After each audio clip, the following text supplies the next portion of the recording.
Hi. On my video about separation, I got a few comments from people wanting me to make it longer. So I thought I would do that now.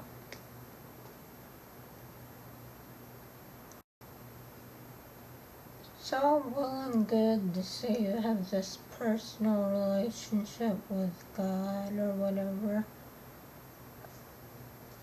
But if you're gonna get all fanatical about it, you might want to educate yourself a little. Okay, I'm referring tonight to Martin Luther's address to the German nobility. I don't think most Catholics have read Martin Luther.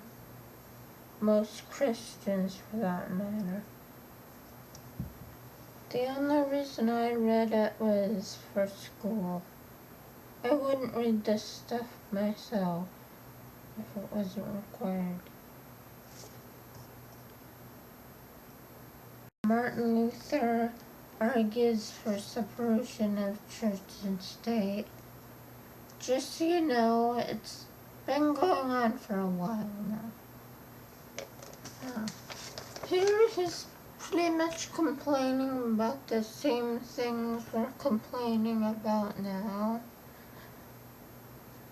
because he refers to them as the Romanists. These are the Pope and all his cardinals in Rome. And they have, firstly, if pressed by the temporal power, they have affirmed and maintained that the temporal power has no jurisdiction over them, but, on the contrary, that the spiritual power is above the temporal. You know what that means, don't you? At least I hope so. They're basically saying, hey, we're all holy, we're above the law. He goes on to explain the difference between spiritual and temporal estates. It has been devised that the Pope, bishops, priests, and monks are called the spiritual estate, princes, lords, artificers, and peasants are the temporal estate. Very clear there. I think this quote really illustrates his whole point here.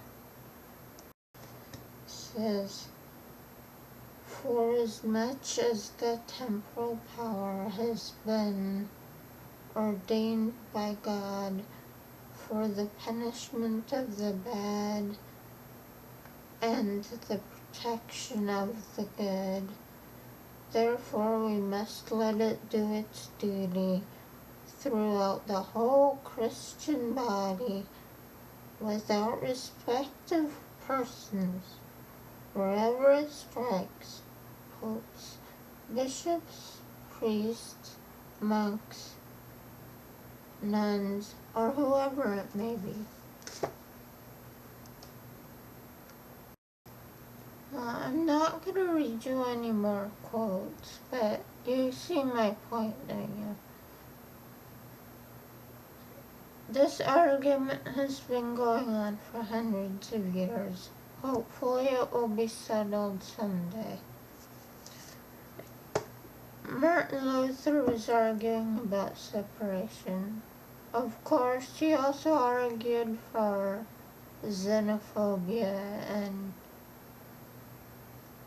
cultural isolation. That's why it's good to educate yourself and read all the books.